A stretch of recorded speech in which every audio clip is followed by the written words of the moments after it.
Bonjour et bienvenue pour cette deuxième vidéo du challenge 0 € pour construire un blog 100% gratuit et pouvoir le monétiser par la suite.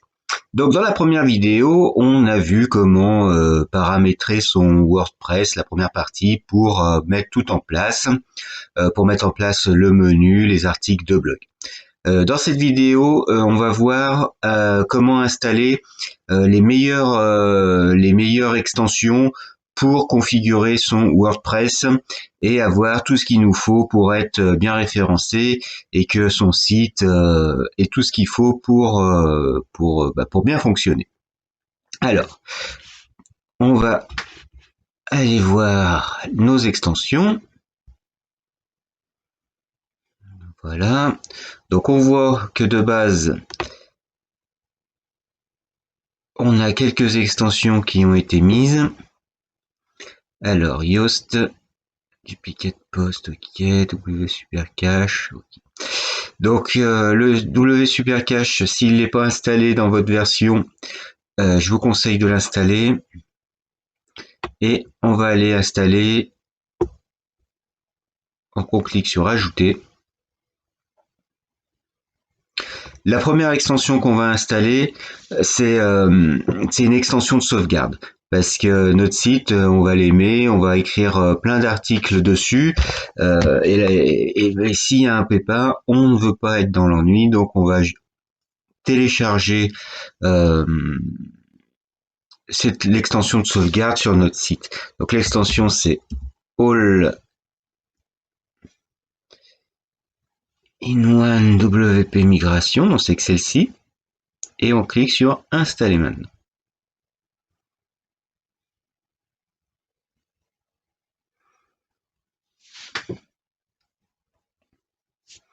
On l'active.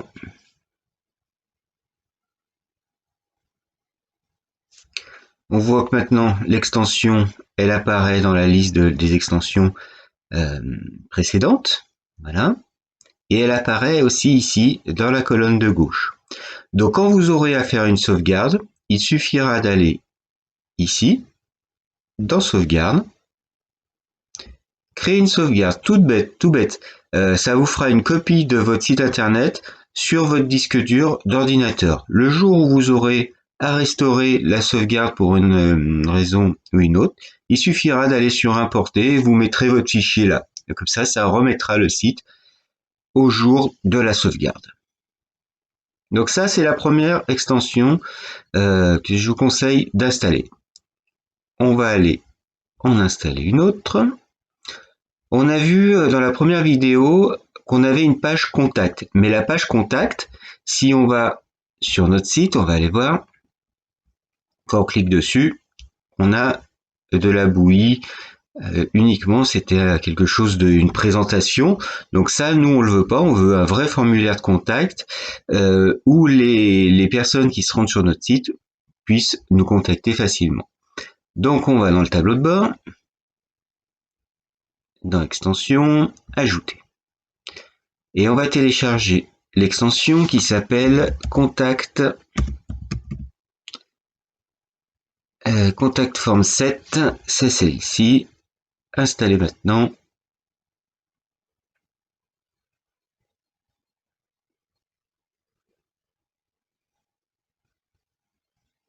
Activer.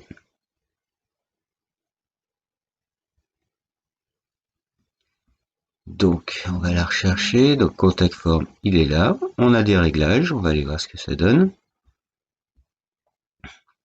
Donc, en fait, ça vous donne un code qu'il faudra uniquement copier-coller pour aller sur votre site. Pour mettre sur votre page contact, pardon. Donc, on va dans Modifier. Voilà. Donc, on peut rajouter des éléments. Ici, de série, on va dire, on a votre nom, votre email, l'objet et le message. Voilà. On peut rajouter, si on le souhaite, un numéro de téléphone, une URL, enfin plein d'autres choses. Donc ça, je vous laisserai jouer avec. Donc nous, on va laisser comme ça. Ça va très bien, je trouve, pour un formulaire de contact. On donne uniquement le nom, l'email et puis un message. Donc, comme on n'a rien touché, on n'a pas besoin d'enregistrer. Et on va copier-coller ceci. Donc, attendez, parce que là, je fais n'importe quoi.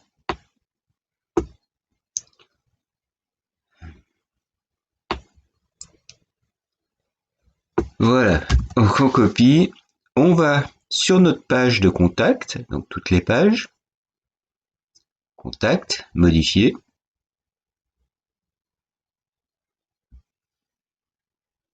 Hop, bon, ça on n'en a pas besoin, donc on va supprimer.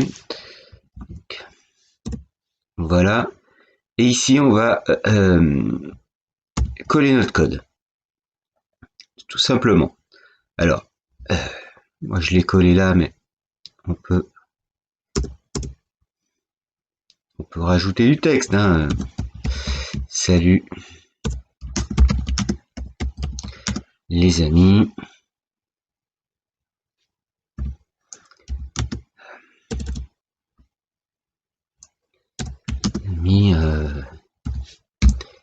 N'hésitez pas à me contacter par exemple. On met à jour et on va voir ce que ça donne. On peut rentrer un objet, on peut rentrer un message et ça va fonctionner.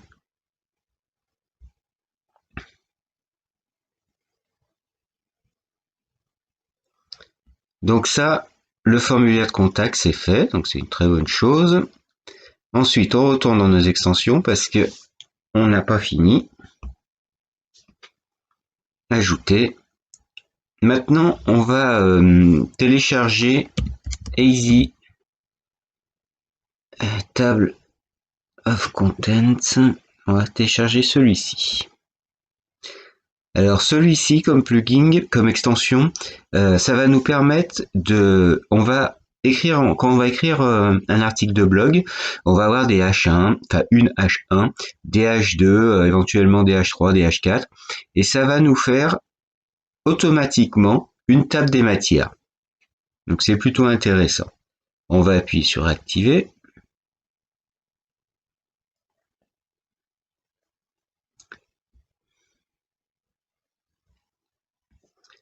Réglage.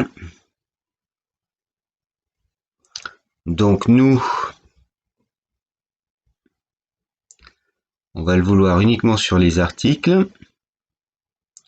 Avant le premier tirage, oui. 4, ok. Auto. Donc ici, on peut changer la couleur d'arrière-plan. On peut le personnaliser. Je vous laisserai jouer avec si vous voulez. Voilà. Donc, ok.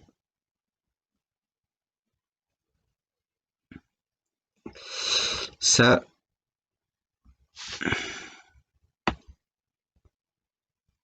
c'est tout bon. On va enregistrer les modifications.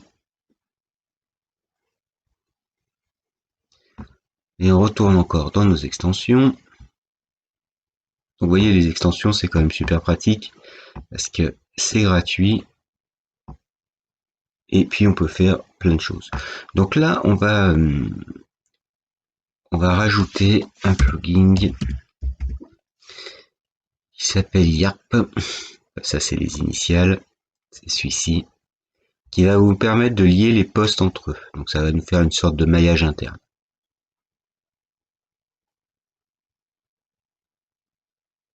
On va l'activer, toujours pareil, hein, toujours pareil. On télécharge, on active et on va dans les réglages. Alors celui-ci. Voilà. Réglage.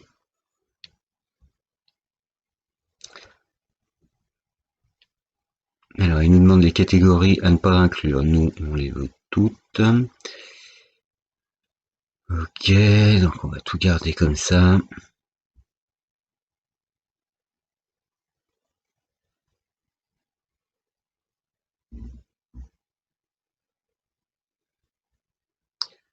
Donc, on les a automatiquement dans les articles, ok.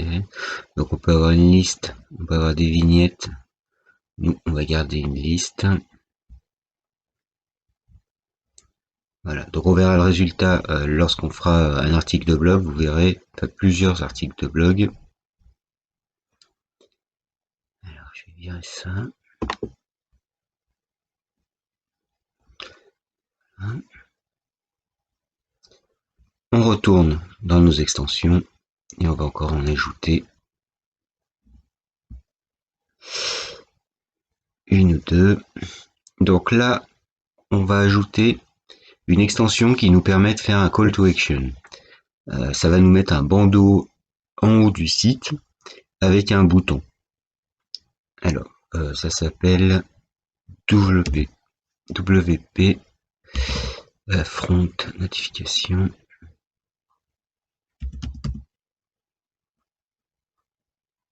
Voilà, c'est là. Installer maintenant.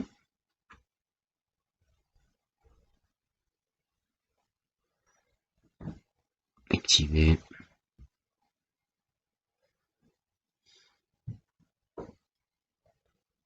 Alors, on active. Position en haut. Tiens, on va fixer la position. Donc, elle sera toujours au même endroit, même si si on scrolle en bas la page, la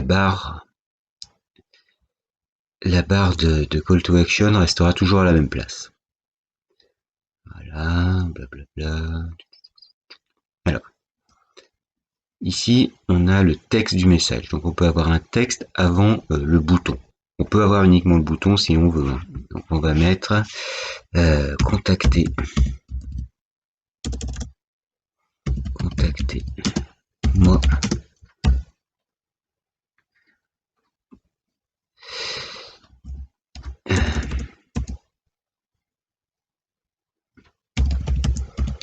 Maintenant. Voilà. Afficher le bouton. Oui.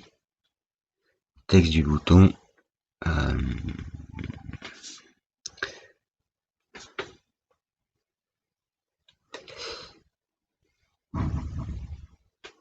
On va mettre c'est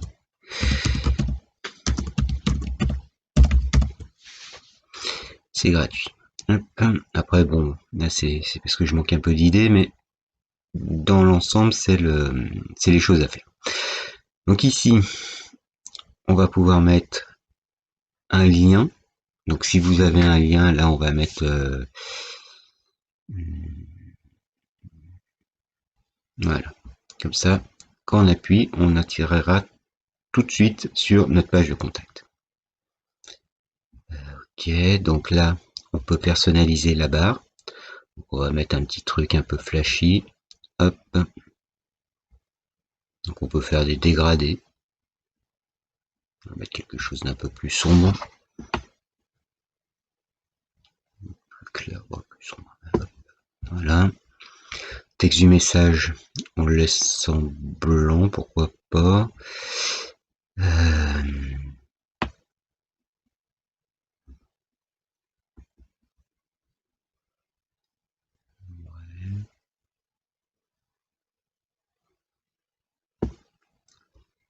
Voilà.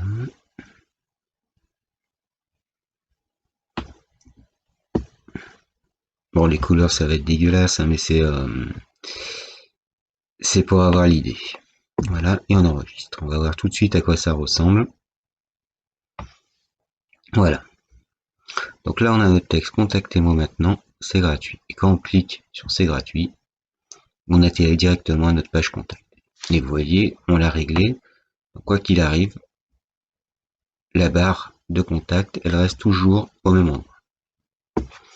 Voilà. Ça, on peut le régler, c'est pareil, je vous ai montré tout à l'heure. Donc si ça vous plaît pas, on peut le régler autrement. On retourne dans nos extensions parce qu'on n'a pas fini. Un bouton de call to action, c'est hyper important. Je vous encourage à le mettre sur place parce que quand on va aller à la monétisation, il va falloir encourager les gens à cliquer sur notre lien d'affiliation pour donner envie d'acheter nos produits ou d'acheter un produit sur lesquels on est rémunéré. In One SEO, installez maintenant.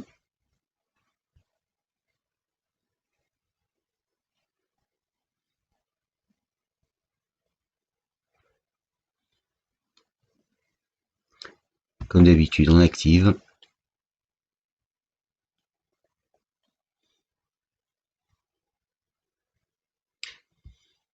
Et voilà, bon voilà, il va falloir tout configurer. Donc, ça nous configure le titre des pages, les métadescriptions, donc ça on va laisser comme ça. Et ensuite on les reprendra manuellement. Donc je vais passer là-dessus parce que c'est toutes des étapes que vous pouvez faire tout seul. Donc il faudra remplir tout ce qu'on vous demande et on reviendra après dessus. Voilà, on va arrêter là pour cette deuxième vidéo. Sur la troisième vidéo, on verra enfin comment construire un article de blog optimisé pour le SEO, comment avoir des idées, comment bien le rédiger pour qu'il soit pris en compte par Google et qu'il se classe dans la meilleure position possible. Merci d'avoir suivi cette vidéo. Si ça vous a plu, mettez un petit like, n'hésitez pas à vous abonner à ma chaîne et je vous dis à bientôt pour une troisième vidéo pour le challenge 0.